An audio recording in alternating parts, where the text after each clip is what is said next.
आज की इस क्लास में हम लोग कंपटीशन से जुड़ी एक और बेहतरीन टॉपिक के बारे में पढ़ने जा रहे हैं, जिसे तुम लोग लौसा और मौसा कहते हो। लौसा प और मौसा प कहते हो। लौसा जिसका पूरा नाम होता है लघुत्तम समाप वर्त और मौसा महत्तम समाप वर्त। यह तुम्हारे अपने मैथ्स के भी सिलेबस में है, हाई स्कूल में है यह। और रह गई बात कंपटीशन में, तो इससे बहुत सारा क्वेश्चन पूछा जाता है। लौसा मौसा से 3 या 4 क्वेश्चन तुमको सीधा सीधे मिल जाएगा। दैनिक जीवन की समस्याओं को भी कई ऐसे समस्याएं हैं जिनको हल करने के लिए इसकी जरूरत पड़ती है, जिसमें इबारती प्रश्न के रूप में पूछा जाता है, उसको भी हल करने के लिए हमको इसकी जरूरत पड़ती है। तो ये बड़ी इंपॉर्टेंट और इंटरेस्टिंग टॉपिक है आज का, लघुत्तम समाप वर्त और महत्तम समाप वर्त। सबसे पहले हम बात करते हैं मौसा। मौसा इसको शॉर्टकट में अंग्रेजी में हम HCF कहते हैं। क्या कहते हैं? HCF, हाईएस्ट कॉमन फैक्टर, इसका पूरा नाम है। इसका पूरा नाम क्या है? हाईएस्ट कॉमन फैक्टर, मौसम महत्तम समाप वर्त।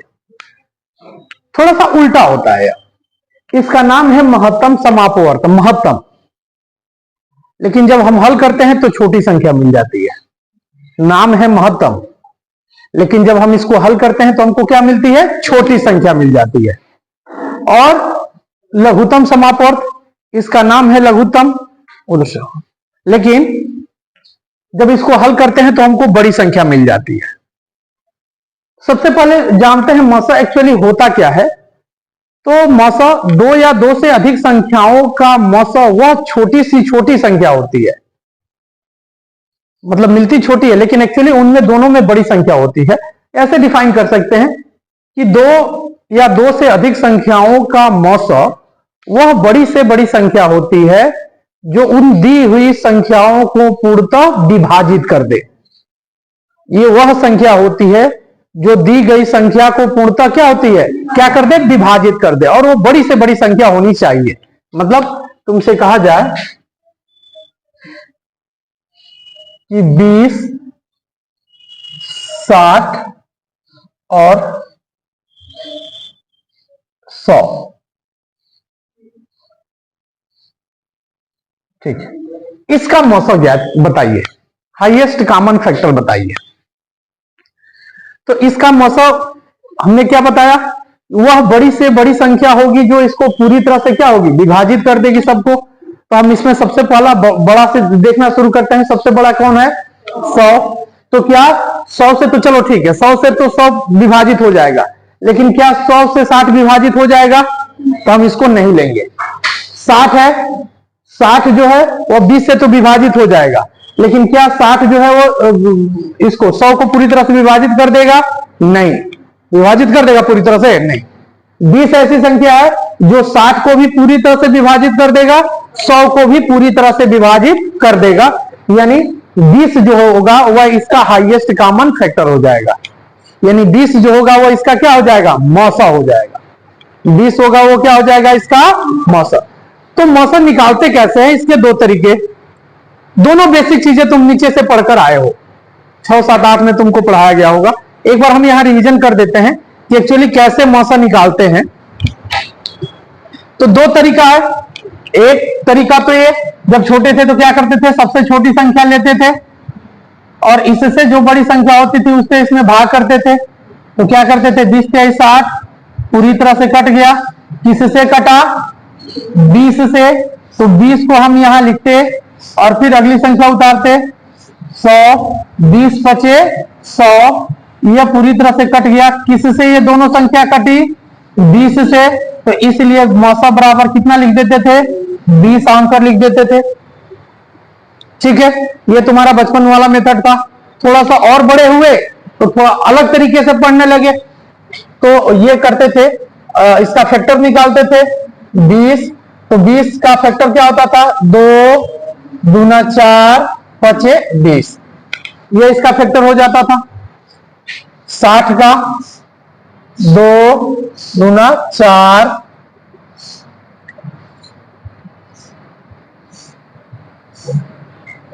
1 मिनट, 4 पे 12 पचे 60, यह हो गया इसका फैक्टर। और 100 का निकालेंगे तो क्या हो जाएगा 2, फिर 2, फिर 5 इंटू 5, 2 दूना 4 पचे 20 पचे 100, ये हमने फैक्टर निकाल दिया। अब यहां लिखते थे HCF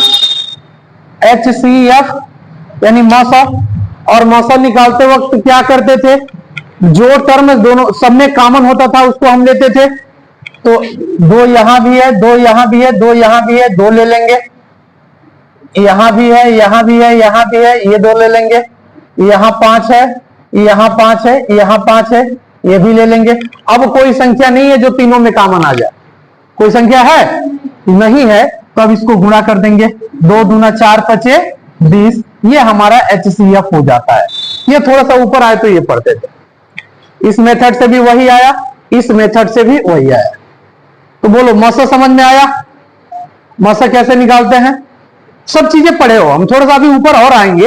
ये जो चीजें पढ़े हो उसको थोड़ा सा रिवीजन कर देना है ताकि तुम्हें याद आ जाए कि तुम एक्चुअली इसको कैसे पढ़े थे। अब बात करते हैं लसा की।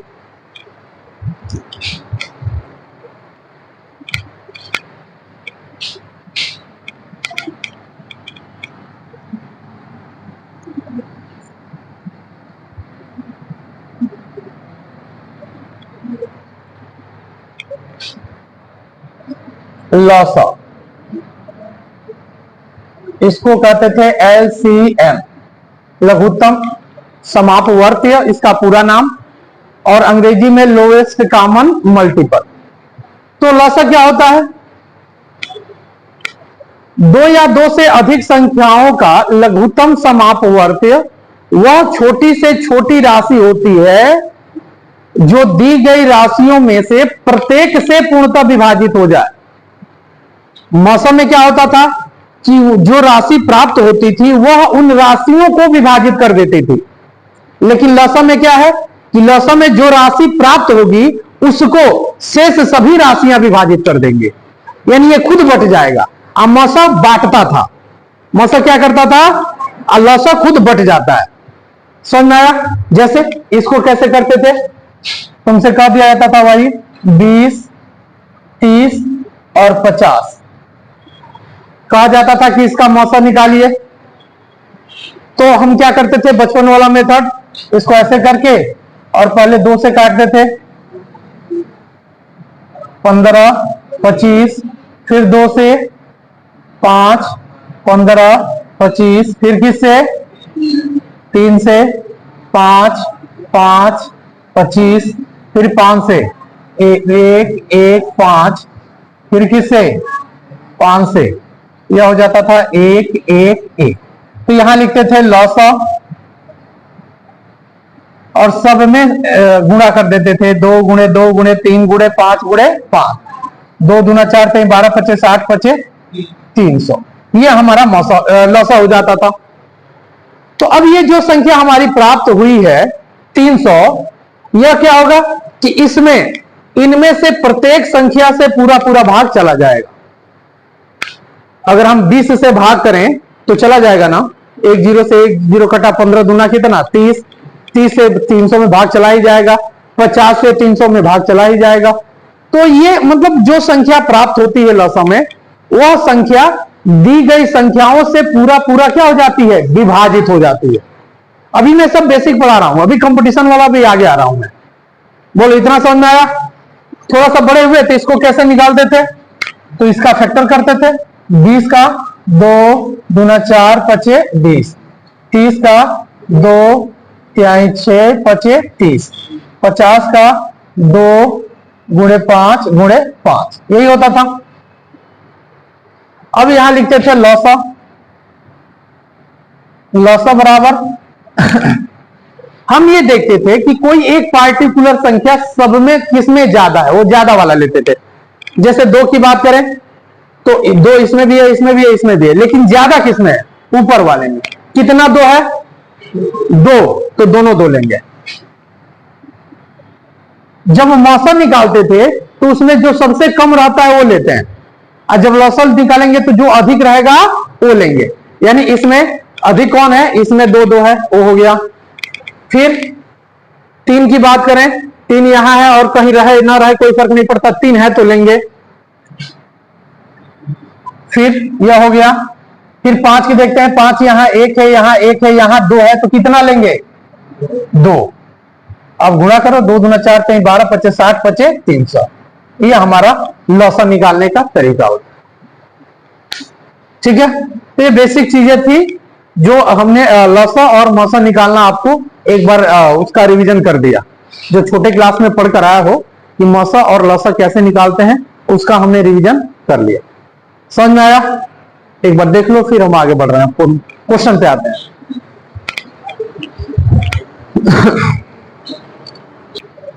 इसमें इस टॉपिक के अंदर जो सबसे ज्यादा सूत्र उपयोग होता है वह ये टॉपिक है, ये सूत्र है 2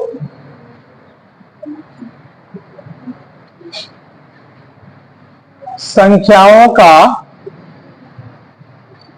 मौसा गुणे लौसा बराबर पहली संख्या गुणे दूसरी संख्या।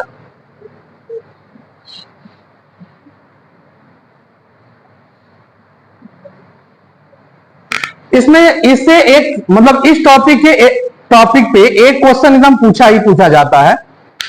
यह सूत्र क्या है, 2 संख्याओं का मौसा गुणे लौसा बराबर क्या होता है, पहली संख्या गुणे दूसरी संख्या। यानी ऐसे शॉर्टकट में याद रखोगे, मौसा गुणे लौसा बराबर पहली संख्या गुणे दूसरी संख्या। अब इससे रिलेटेड क्वेश्चन देख लेते हैं। इस सूत्र को कहीं लिख लो, जल्दी लिखो, बहुत सारा क्वेश्चन आएगा इस पे। आज के दिन का पहला क्वेश्चन, 2 संख्याओं का लौसा 1920 तथा मौसा 16 है। यदि एक संख्या 128 हो तो दूसरी संख्या होगी 340, 240, 250 या 140। हल करके बताओ कितना आ रहा है। सूत्र हमने बता दिया है, हल करके बताओ।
कितना है आंसर,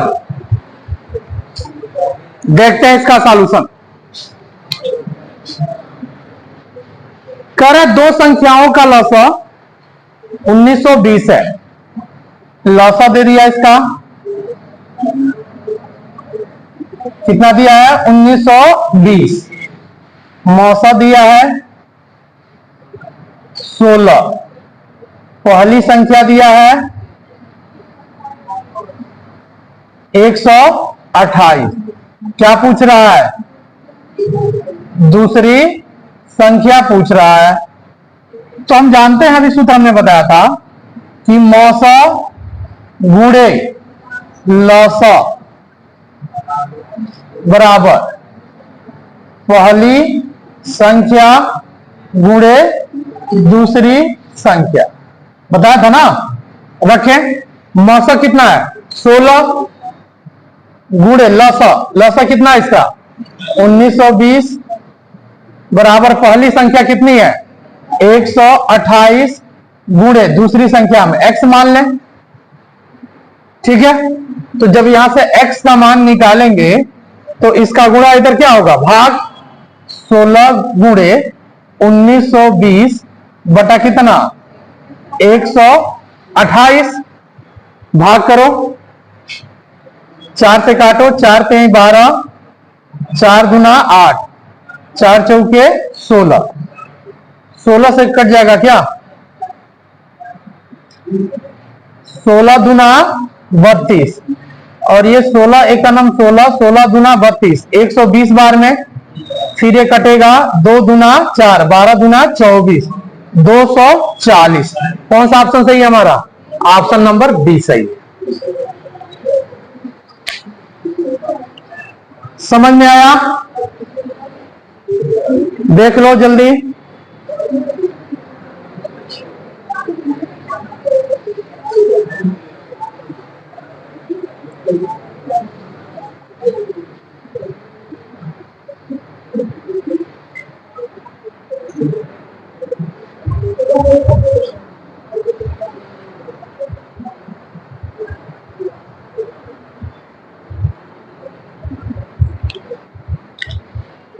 देखते हैं अगला क्वेश्चन।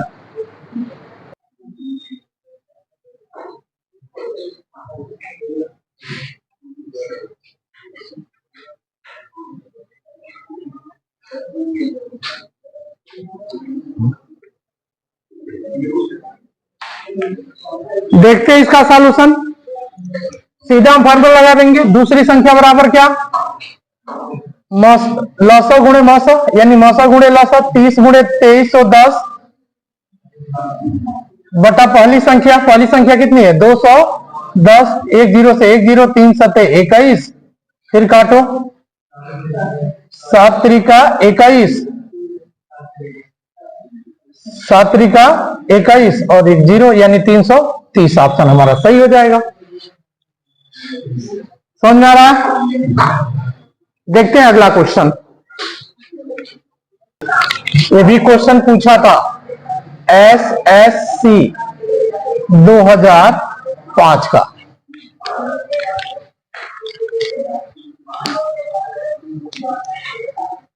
अगला क्वेश्चन है देखना दो संख्याओं के मौसो तथा लसो का योग 680 है तथा लघुत्तम समापवर्त मौसो का 84 गुना है। इनमें से अगर एक संख्या 56 हो जाए तो दूसरी संख्या क्या होगी। ये हमारे 4 ऑप्शंस हैं। हल करके बताओ कितना आ रहा।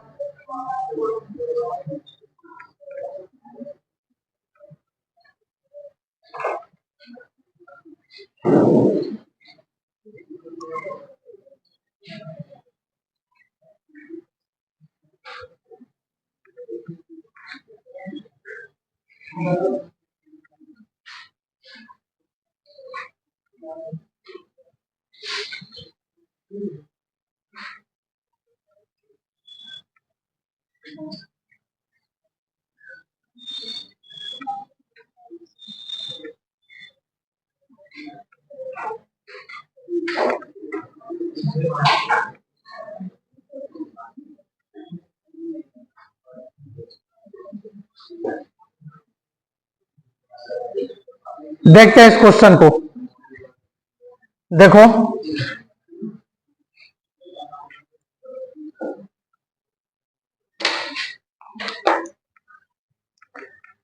क्वेश्चन कह रहा है दो संख्याओं का मौसो तथा लसो का योग दिया हुआ है दोनों का योगफल यानी क्या दे दिया मौसो धन लसो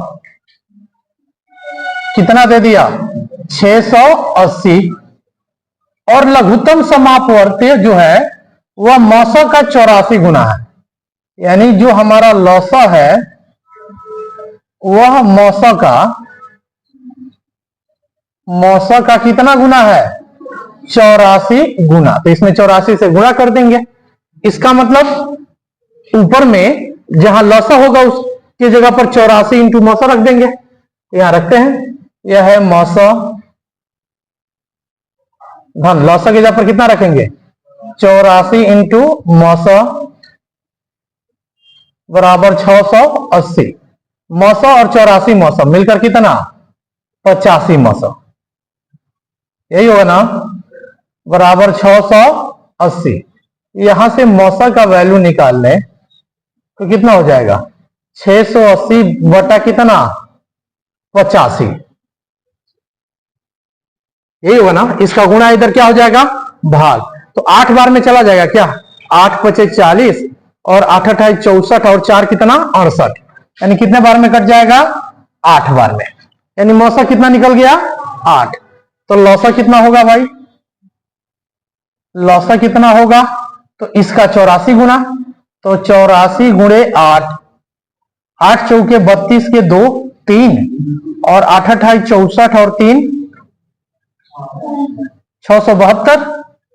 तो अब ये कह रहा है मान लो हमको हमारा मिल गया क्या, हमको मौसा मिल गया और लौसा मिल गया, इनमें से एक संख्या दिया हुआ है 56, दूसरी संख्या निकालना है, नहीं निकल जाएगा, तो सीधे लिखेंगे दूसरी संख्या बराबर कितना मौसा, मौसा कितना निकला था 8 गुणे लौसा, लौसा कितना 672 बटा पहली संख्या 56, 8 सते 56, इसको काटो तो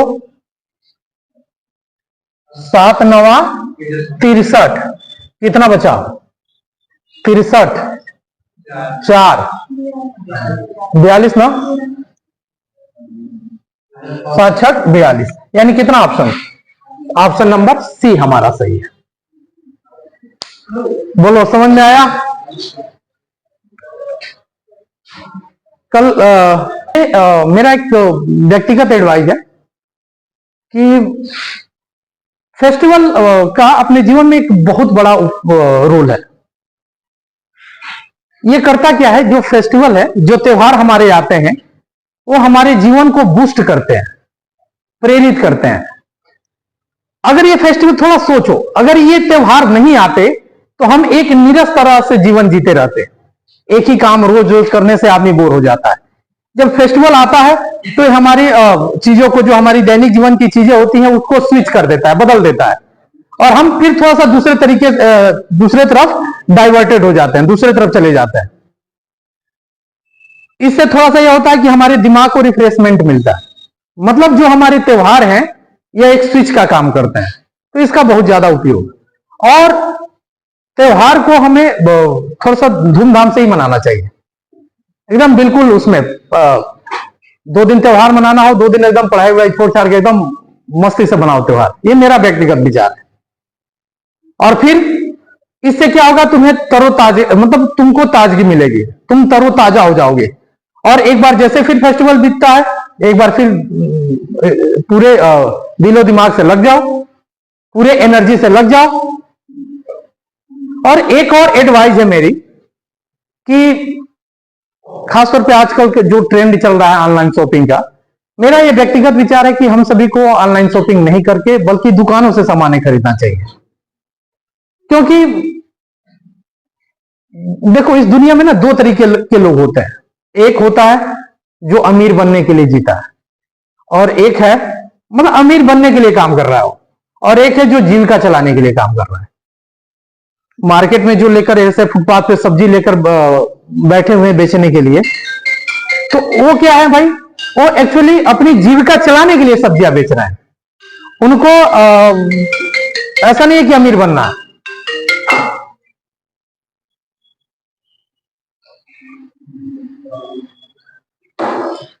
वे अमीर बनने के लिए सब्जियां नहीं बेच रहे हैं, वो अपना जीविका चलाने के लिए बेच रहे हैं।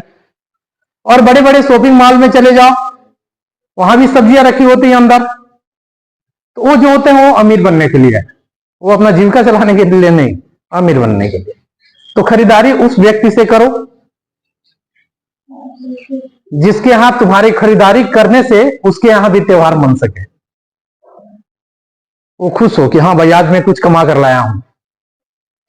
और जो बड़े बड़े कॉम्प्लेक्स वाले हैं भाई, उनके भाई तो ऐसे ही बहुत सारे पैसे हैं। तो हम लोग ग्रामीण क्षेत्र के, हम लोग को चाहिए कि ऑनलाइन शॉपिंग को थोड़ा सा दरकिनारे करते हुए हम दुकानों से सामान खरीदें। ये मेरा व्यक्तिगत विचार है, हम दुकानों से सामान खरीदें, इससे यह होगा कि कभी जरूरत पड़ेगी तो वह दुकानदार हमें बाकी भी दे देगा। थोड़ा ऑनलाइन शॉपिंग वालों से बाकी मांग लेना ना, बहुत करेंगे तो कैश ऑन डिलीवरी कर सकते हैं, लेकिन जब तक पैसा नहीं दोगे वहां से हटेंगे नहीं। तो ये मेरा व्यक्तिगत विचार था।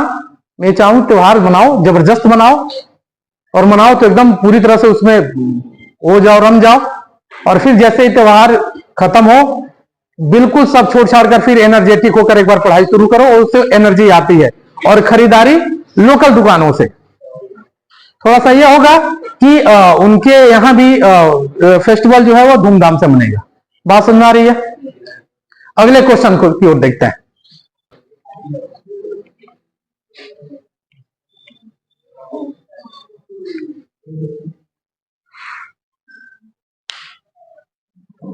क्वेश्चन है, वह छोटी से छोटी संख्या ज्ञात कीजिए जिसे 14, 21, 28 और 35 से भाग देने पर प्रत्येक दशा में कितना 6 शेष बचे। ठीक है, तो वह छोटी से छोटी संख्या हमको ज्ञात करना है। तो इसका प्रोसेस क्या होगा, इसको हल करने का तरीका क्या होगा? छोटी से छोटी यानी लघुत्तम, और लघुत्तम का मतलब क्या निकालेंगे? लौसा निकालेंगे। लघुत्तम का मतलब क्या निकालेंगे? लौसा निकालेंगे। और लौसा निकालकर उसमें करेंगे क्या? हम 6 जोड़ देंगे। लौसा निकालकर उसमें हम क्या करेंगे? 6 जोड़ देंगे। तो हम कैसे निकालना है इसको देखो, किसका किसका हम लौसा निकालेंगे? 14, 21, 28 और 35, इसका लौसा निकालेंगे। क्योंकि हम लोग थोड़ा सा शॉर्ट ट्रिक पे भी आएंगे। तो अब इसमें एक चीज और याद रखना, इतना सारा लौसा निकालने बेसिक चीजों में या बेसिक तरीकों में यही किया जाता है कि सबका लौसा निकाला जाता है। लेकिन हम देखेंगे कि अगर कोई संख्या इसी के अंदर, अगर कोई संख्या किसी दूसरी संख्या के अंदर स्थित है तो उस संख्या को हटा देंगे। मतलब यहां 14 है और ये क्या है? 28। तो 14 गुना कितना होता है? 28। तो 28 के अंदर 14 है तो हम 14 हटा देंगे। अब 21 जो है 28 में नहीं है, 35 में नहीं है, तो 21 का निकालना पड़ेगा। अब कोई किसी के अंदर नहीं है तो अब हमको लौसा निकालना पड़ेगा। तो हम लौसा निकालना है, किससे कटेगा? 21 कितना? 14, फिर 35, फिर 2 से 21, 7, 35, 3 से 3 सत्ते 7, 35, 5 से 7, 7, 7 और 7 से कट जाएगा ना। तो ये हो जाएगा, इसका एलसीएम हो जाएगा 2 गुणे 2 गुणे 3 गुणे 5 गुणे 7। 2 दूना 4 3 12 25 60 और 6 सत्ते 42, 420 ना। और इसलिए संख्या बराबर इसका लौसा जो निकला है उसमें क्या जोड़ देंगे? 6 जोड़ देंगे। 420 और 6 मिलकर 426। हमारा ऑप्शन नंबर बी सही है। समझ में आ रहा है? तो इस तरह के क्वेश्चन को इस प्रकार अटेम्प्ट करते हैं। ठीक है, अगले क्वेश्चन पे आते हैं।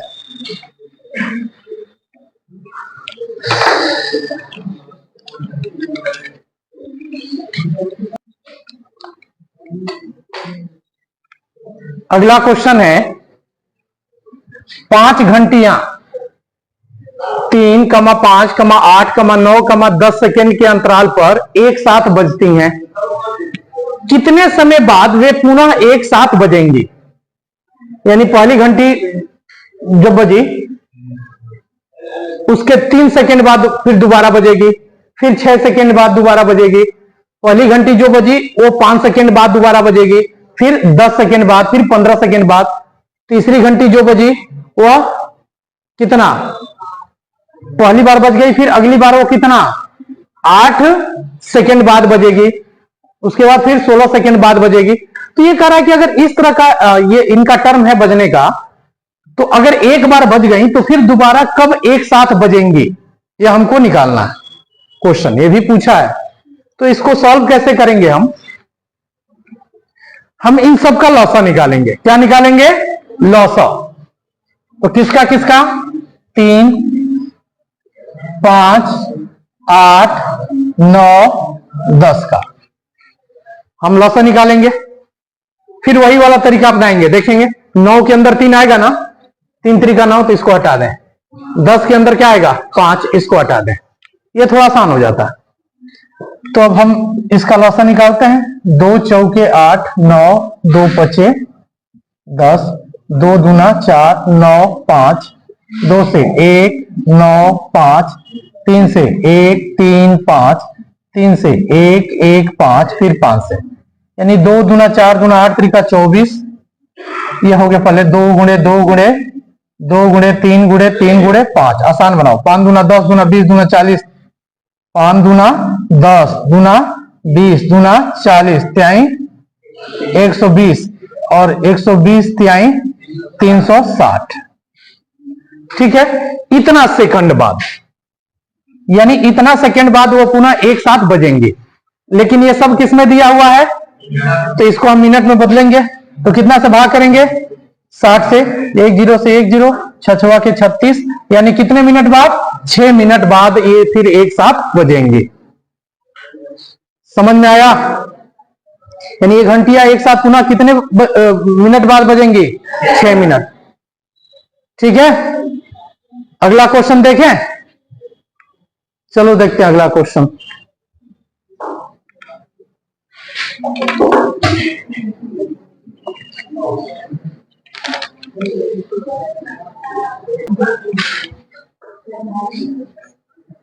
एक क्वेश्चन है, एक मंदिर में 5 घंटियां 12, 15, 16, 20 और 25 मिनट के अंतराल पर बजती हैं। यदि वे एक साथ मध्य रात्रि को बजती हो, मतलब 12 बजे रात में, तो पुनः एक साथ कब बजेंगी? 8 बजे शाम को, 7 बजे शाम को, 8:30 बजे शाम को, या 7:30 बजे शाम को। हल करो तुम लोग। तो देखते हैं कौन हल कर लेता है इसको।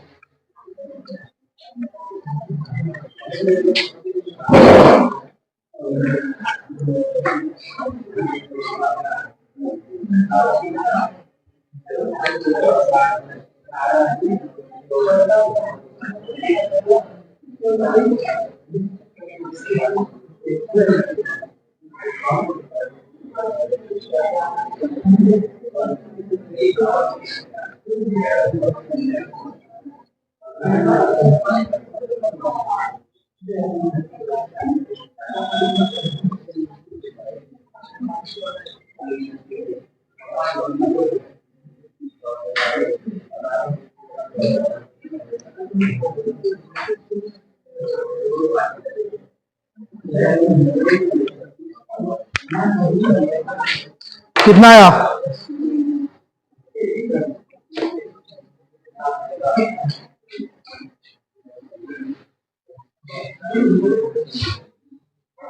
देखते हैं क्वेश्चन को।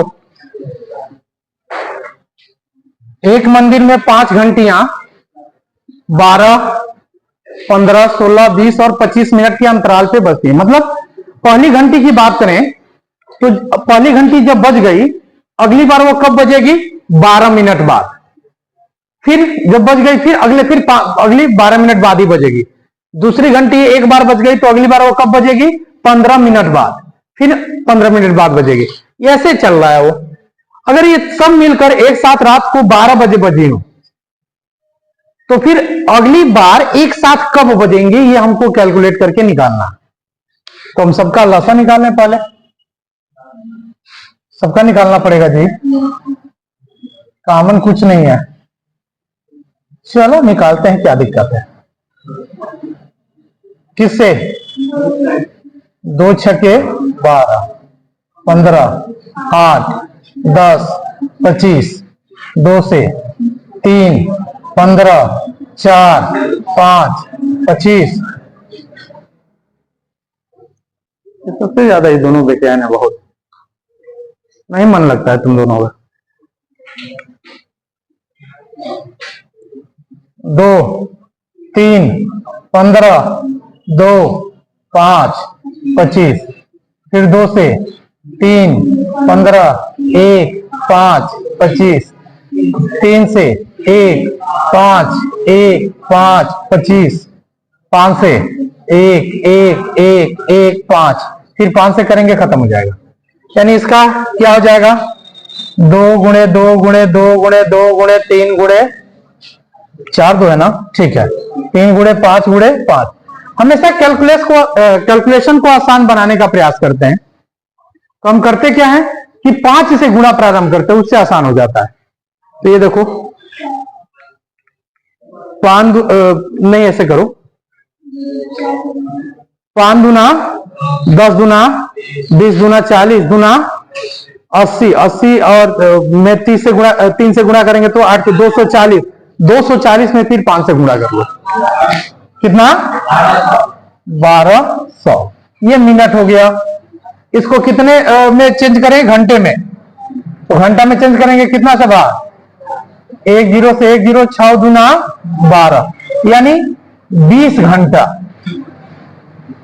यह कितने घंटे बाद एक साथ बजेंगी, 20 घंटे बाद पुनः एक साथ बजेंगी। तो अब 20 घंटा रात्रि को कितने बजे बज रही है, 12। तो इसमें 12 रात के 12 बजे में 20 घंटा जोड़ेंगे तो कितना हो जाएगा, पहले तो 12 से 12 कितना 12 घंटा हो जाएगा, ठीक है। अभी कितना बचा हमारे पास, 8 घंटा और बचा, तो 12 में 8 जोड़े 12 में 1 मिनट, 12 से 12 हमारा 12 घंटा हो गया। अब 20 घंटा चाहिए, तो कितने बजे हमको मतलब फिर दोबारा बजेंगी, तो 8 और जोड़े तो यानी 8 PM। ये वाला ऑप्शन सही हो जाएगा। समझ आ रहा है? एक और लास्ट क्वेश्चन देख लो फिर छोड़ दें।